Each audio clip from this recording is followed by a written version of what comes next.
అందరికీ నమస్కారం అండి. రథసప్తమి రోజు ఈ పనులైతే తప్పకుండా చేయండి. సకల దరిద్రాలైతే తొలగిపోతాయి. ముందుగా అందరికీ, మన ప్రేక్షకులందరికీ నా హృదయపూర్వక వందనాలండి.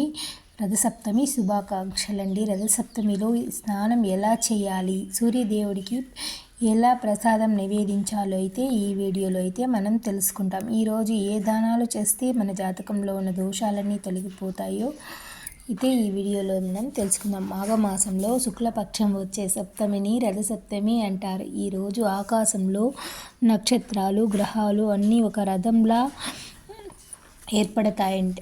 అందుకే ఈ రోజుని రథసప్తమి అంటారు. అలాగే సూర్యుడు కూడా తన రథాన్ని, తన గమనాన్ని అయితే ఉత్తర వైపు వేగంగా ప్రయాణిస్తాయి. అంటే మనకి ఈరోజు రథసప్తమి నుంచి ఎండలైతే బాగా పెరుగుతాయి.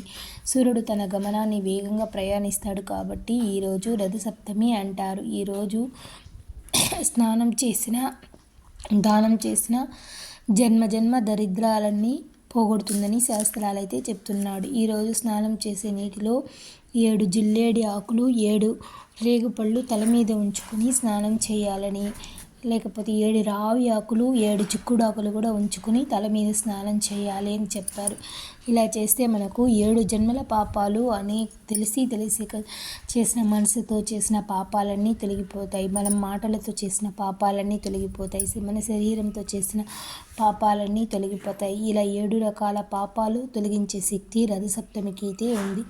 సూర్యుడికి ఇష్టమైన ఈ 7 జిల్లేడు ఆకులు, రేగుపళ్ళు అయితే ఉంచుకుని స్నానం చేస్తే రథసప్తమి రోజు మనకు 7 జన్మల పాపాలు అయితే తొలగిపోతాయి. ఈ రోజు నుంచి ఎండలు అయితే బాగా పెరుగుతాయి. సూర్యకిరణ శక్తికి తట్టుకునే శక్తికి జిల్లేడు ఆకులకి, రేగు ఆకులకి అయితే ఉంటుంది. కాబట్టి వీటిని తలపైన ఉంచుకుని స్నానం చేయడం వల్ల మనం ఉష్ణశక్తి, వేడిని తట్టుకునే శక్తి అయితే మనకైతే వస్తుంది. ఈరోజు బాగా సూర్యకిరణాలు పడే చోట ఆవు పిడకలుంచి, ఆవు పాలతో పాయసాన్ని వండి చిక్కుడాకులో ఉంచి వేడిగా చిక్కుడాకులో ఉంచి సూర్యనారాయణకి సమర్పిస్తే ఆ సూర్యదేవుని యొక్క అనుగ్రహం వల్ల మనకు ఆరోగ్యం, ఐశ్వర్యం అయితే లభిస్తుంది. కానీ ఇప్పుడున్న పరిస్థితుల్లో అపార్ట్మెంట్లో ఉన్న వాళ్ళకి ఇది వీలు కానప్పుడు ఇంట్లోనే గ్యాస్ స్టవ్ పైన ఆవు పాలతో పొంగలి అయితే ఉడికించి చిక్కుడాకులు అయితే నైవేద్యం సమర్పించుకోవాలి.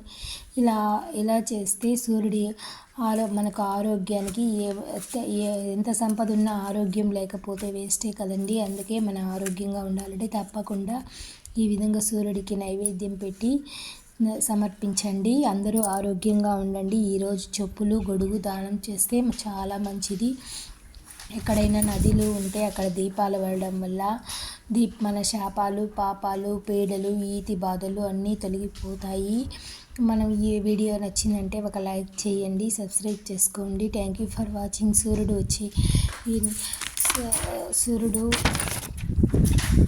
తన గమనాన్ని ఎక్కువగా మార్చుకుంటాడు కాబట్టి మనం ఆయనకి ఎదురుగా పొంగలి వండడం వల్ల ఆయన సూర్యకిరణాలు అయితే పడడం వల్ల ఆరోగ్య శక్తి అయితే బాగా పెరుగుతుంది. కాబట్టి మనం సూర్యకిరణాలు పడే చోట పొంగలి వండి సూర్యనారాయణకి సమర్పిస్తే చాలా అంటే చాలా మంచిది.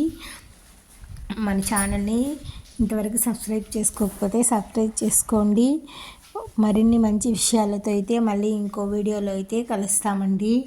ఈ రథసప్తమి రోజు ఏ దానం చేసినా విశేషమైన పుణ్యఫలం అయితే వస్తుంది. సూర్య గమనాన్ని అయితే మనం ఈ రోజు నుంచి ఉత్తరాయణ పుణ్యకాలం వచ్చింది కాబట్టి అన్ని శుభకార్యాలే ఈ ఉత్తరాయణ పుణ్యకాలంలో జరుగుతాయి. కాబట్టి సూర్యుడిని అయితే ఆరాధించాలి. సూర్యుడు మనం రోజు నిత్యం ఈరోజు తప్పకుండా సూర్యదేవుడికి రాగి చెంబులో నీళ్లు తీసుకొని కొంచెం కుంకుమ, ఎర్రని అక్షంతలు వేసి సూర్యుడికి అర్ఘ్యం అయితే ఇవ్వాలి. సూర్యుడికి అర్ఘ్యం ఇచ్చిన తర్వాత సూర్యనారాయణని మిత్ర, రవి, సూర్య, భాను, ఖగ, పూష, హిరణ్య గర్భ, మరీచి, సవిత్ర, అర్క, భాస్కరోభ్యో నమః అనే నామాలతో సూర్యుని స్తుతిస్తే, లేకపోతే మనకు అవి తెలియకపోతే ఓం సూర్యదేవాయ నమః అని ఆయన్ని స్తుతిస్తే సూర్యుడు ఏ విధంగా పైకి ఎదుగుతాడో మన కుటుంబం కూడా ఆ విధంగా పైకైతే ఎదుగుతుందండి. సూర్యదేవుడి అనుగ్రహం వల్ల ఆరోగ్యం, ఐశ్వర్యం అయితే తప్పకుండా మనకు వస్తాయి. ఈ వీడియో నచ్చినట్లయితే లైక్ చేసి సబ్స్క్రైబ్ చేసుకోండి. Thank you for watching.